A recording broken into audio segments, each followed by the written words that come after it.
है गाइस, आज का हमारा टॉपिक है बेरिंग। तो आज हम जानेंगे कि बेरिंग क्या है और बेरिंग को कैसे पहचाना जाता है।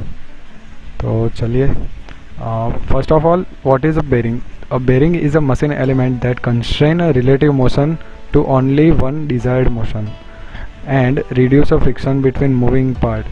मतलब कि कोई दो रिलेटिव मोशन कर रहे कंपोनेंट के बीच का फ्रिक्शन कम करने के लिए और उनकी डायरेक्शन को एक डिज़ायर्ड मोशन देने के लिए बेरिंग यूज़ होते हैं। तो बेरिंग की पहले टर्मिनोलॉजी कि बेरिंग में कौन से कंपोनेंट आते हैं। तो सबसे पहले ये पहली वाली जो है ये पूरी उसकी असेंबली है। उसमें रेसवे आता है। रेसवे मतलब एक ग्रूव किया हुआ मैकेनिकल एलिमेंट है। फिर आता है रोलिंग एलिमेंट, जैसे कि बॉल बेरिंग है तो बॉल बेरिंग में बॉल यूज़ होता है। फिर उस बॉल को सेपरेट हमें रखना पड़ता है, तो सेपरेट रखने के लिए उसका एक केज आता है। फिर वो बॉल और ये रेसवे दोनों के बीच का फ्रिक्शन कम करने के लिए लुब्रिकेंट यूज़ होता है, और लुब्रिकेंट में कोई कंटामिनेंट या डस्ट और कुछ ना चला जाए उसके लिए बेरिंग के ऊपर सील आता है। अब टाइप ऑफ बेरिंग, तो मेनली टाइप ऑफ बेरिंग में आता है रेडियल और रोलर बेरिंग। फिर टेपर बेरिंग आती है, उसके बाद थ्रस्ट बेरिंग आती है। फर्स्ट ऑफ ऑल पहले रेडियल और रोलर बेरिंग। तो रेडियल और रोलर बेरिंग में बहुत सारी टाइप है, जैसे कि डीप ग्रूव मतलब कि एक रिंग होती है, रिंग के ऊपर एक छोटा सा ग्रूव किया होता है जिसमें ये जो छोटे छोटे बॉल है उसको सपोर्ट दिया होता है दूसरे इनर रेस बोलते हैं, तो इनर रेस के सपोर्ट से। उसके बाद एंगुलर कॉन्टैक्ट बेरिंग। तो एंगुलर कॉन्टैक्ट बेरिंग का आप क्रॉस सेक्शन यहाँ पे देख सकते हो कि ये डीप ग्रूव बेरिंग से थोड़ा सा डिफरेंस है, बाकी पूरी उसकी अरेंजमेंट सेम जैसी है। फिर सेल्फ अलाइन रोलिंग। तो सेल्फ अलाइन रोलिंग में क्या होता है कि जो वो सेंटर एक्सिस है वो एक ही रहती है, मतलब कि वो कभी भी कोई भी थोड़ा सा लोड आए और उसे सेल्फ अलाइन कर लेती है, ठीक है। फिर सिलिंड्रिकल रोलर बेरिंग, तो उसमें बॉल की जगह रोलर यूज़ किए जाता है। फिर फुल कंप्लीमेंट सिलिंड्रिकल रोलर, तो उसमें जो रोलर है वो उसकी साइज़ थोड़ी सी बड़ी है। सिलिंड्रिकल रोलर के बाद आती है नीडल बेरिंग। तो नीडल बेरिंग वहाँ पे यूज़ होती है जहाँ पे हमें जगह कम हो। तो नीडल बेरिंग में ये सिलिंड्रिकल रोलर की तरह ही छोटे छोटे रोलर होते हैं जिसका डायमीटर बहुत छोटा होता है और ये क्वांटिटी में ज़्यादा होती है। फिर आता है टेपर बेरिंग। टेपर बेरिंग को हम एक्सियल और रेडियल दोनों तरफ का लोड जब आए वहाँ वैसे एप्लीकेशन में यूज़ कर सकते हैं। रोलर का क्रॉस सेक्शन टेपर्ड होता है, ओके। फिर थ्रस्ट बेरिंग, जब लोड की डायरेक्शन एक्सियल हो तब हम थ्रस्ट बेरिंग यूज़ करते हैं। तो थ्रस्ट बेरिंग में सबसे पहले थ्रस्ट बॉल बेरिंग, ये सिंगल डायरेक्शन है। फिर thrust ball bearing double direction, मतलब कि आप बीच का जो ये कंपोनेंट है उसको फिक्स करके ऊपर से भी लोड दे सकते हो और नीचे से भी लोड दे सकते हो, मतलब कि दो शाफ्ट को एक ही लाइन में ये कनेक्ट करके रखता है। उसके बाद एंगुलर कॉन्टैक्ट बेरिंग, तो वो भी एक टाइप है ये थ्रस्ट बेरिंग जैसी। फिर सिलिंड्रिकल रोलर, मतलब कि जैसे हमने आगे बॉल बेरिंग में देखा कि बॉल और रोलर यूज़ होते हैं, तो वैसे ही थ्रस्ट बेरिंग में बॉल और रोलर भी यूज़ कर सकते हैं। फिर नीडल रोलर, टेपर रोलर। उसके बाद जनरल बेरिंग, फिर pedestal bearing and linear bearing. तो जनरल बेरिंग शाफ्ट और जनरल के बीच में लुब्रिकेंट मटेरियल हम डालते हैं। उसके बाद पेडेस्टल बेरिंग, तो पेडेस्टल बेरिंग एक वेल डिज़ाइंड की गई बेरिंग है जिसको हम इजीली कहीं पे भी मशीन पार्ट पे माउंट कर सकते हैं। फिर आता है लीनियर बेरिंग वहाँ पे यूज़ होती है जहाँ पे हमें लीनियर मूवमेंट चाहिए, ना कि रोलिंग मूवमेंट। अब हम बेरिंग को सिलेक्ट कैसे करें? तो बेरिंग सिलेक्ट करने के लिए अगर जो हमारे पास रेडियली स्पेस लिमिटेड हो तो हम नीडल बेरिंग यूज़ कर सकते हैं। अगर हमारे पास एक्सियल स्पेस कम हो और रेडियल स्पेस हमारे पास ज़्यादा हो तो हम कोई भी, मतलब कि सिलिंड्रिकल रोलर बेरिंग है, डीप ग्रूव बेरिंग है, वो सब यूज़ कर सकते हैं।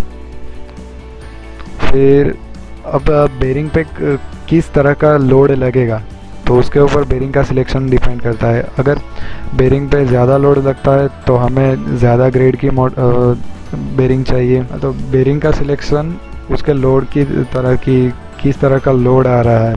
अगर जो अकेला रेडियल लोड आ रहा हो तो हम सिलिंड्रिकल रोलर या फिर बॉल बेरिंग यूज़ कर सकते हो। फिर अगर जो एक्सियल लोड आ रहा हो, अकेला एक्सियल थ्रस्ट, तो हम वहाँ पे थ्रस्ट बेरिंग यूज़ कर सकते हैं।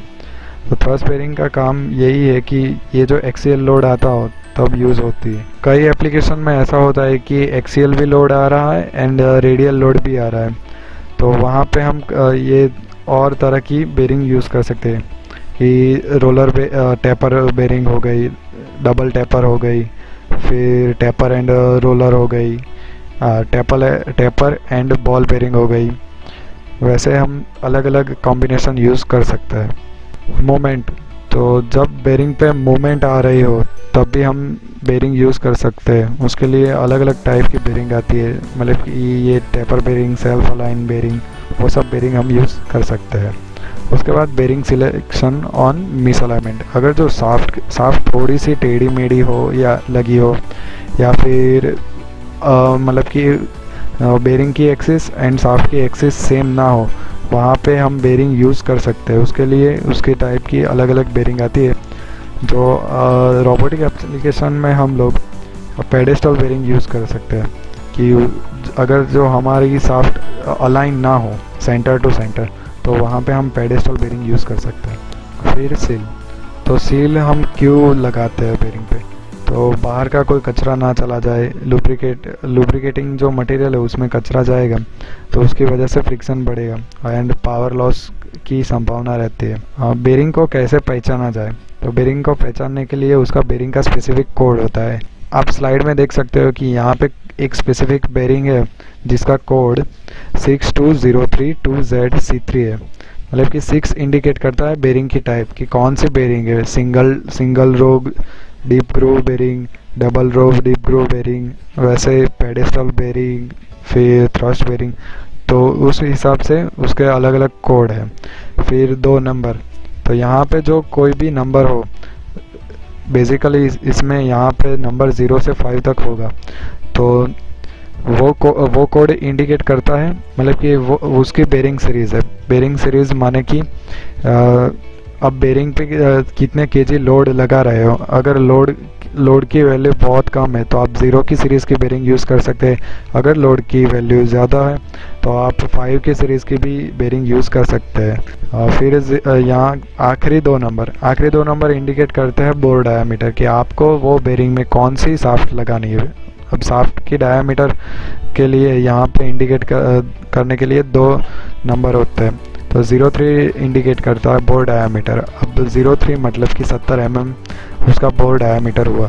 यहाँ आखिरी जो 2 नंबर है, मतलब कि एक नंबर होगा या फिर उसके बाद में अल्फ़ाबेट होगा, तो नंबर और अल्फ़ाबेट। तो नंबर इंडिकेट करता है, मानो कि यहाँ पे 2 लिखा है तो वो दोनों साइड सीलेड की हुई बेरिंग है, और Z का मतलब मेटल की सील है। और ये कई बेरिंग में यूज़ नहीं होता और कई में कंपनियां यूज़ करती है। तो ये C3 जो है वो क्लियरेंस दिखाता है कि कितना क्लियरेंस हम रख सकते हैं, इंटरनल क्लियरेंस। ओके, चलो हम अब एक एग्जांपल लेते हैं कि यहाँ पे 3 बेरिंग दिखाई गई है और उनका ये कोड है। तो 6000Z, तो 6 इंडिकेट करता है single row deep groove ball bearing. फिर 0 इंडिकेट करता है कि ये लाइट सीरीज़ की बेरिंग है, मतलब कि इस पे जो लोड लगेगा वो बहुत कम लगने वाला है। फिर 00 आखिरी के 2 एंड वाले नंबर, तो उसमें बोर डायामीटर। अब 00 इंडिकेट करता है 10 mm का डायामीटर।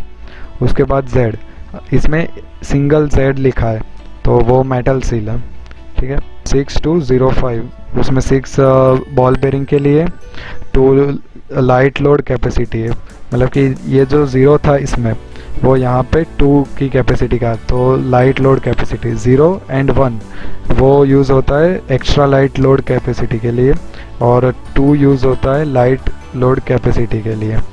उसके बाद 05 मतलब कि 25 mm उसका डायामीटर है, और RS मतलब रबर शील। ओके, उसके बाद हमें एक और एग्जांपल है UCP 205, मतलब कि पेडेस्टल बेरिंग। अब पेडेस्टल बेरिंग में वो लोग कोड की जगह अल्फ़ाबेट यूज़ करते हैं UCP। तो UCP का मतलब है पेडेस्टल। पेडेस्टल बेरिंग के लिए UCP वो लोग यूज़ करते हैं। फिर 2 का मतलब लोड कैरिंग कैपेसिटी। तो लाइट लोड के लिए ये यूज़ होती है। 05 बोर डायमीटर है 25 mm, और उस RS का मतलब है रबर सेल। यहाँ पे आप एक चीज़ देख सकते हो कि 00 जब लिखा हो तो उसका इंटरनल जो डाया है, मतलब कि बोर डायामीटर, तो वो 10 mm है। 01 लिखा है तो 12 mm है। 02 लिखा है तो 15 mm है। 03 लिखा हो तो 17 mm, एंड 04 लिखा हो तो 20 mm। 04 के बाद जो भी आगे नंबर लिखा हो उनसे 5 से मल्टीप्लाई करना रहता है। कि अगर मान लो कि 5 है तो 5 से 5 मल्टीप्लाई करना रहता है, तो 25 हो गया उसका डायमीटर। तो कोई भी नंबर जो आखिरी में लिखा हो 4 से ऊपर, तो उसके साथ 5 से मल्टीप्लाई करना है। Thank you.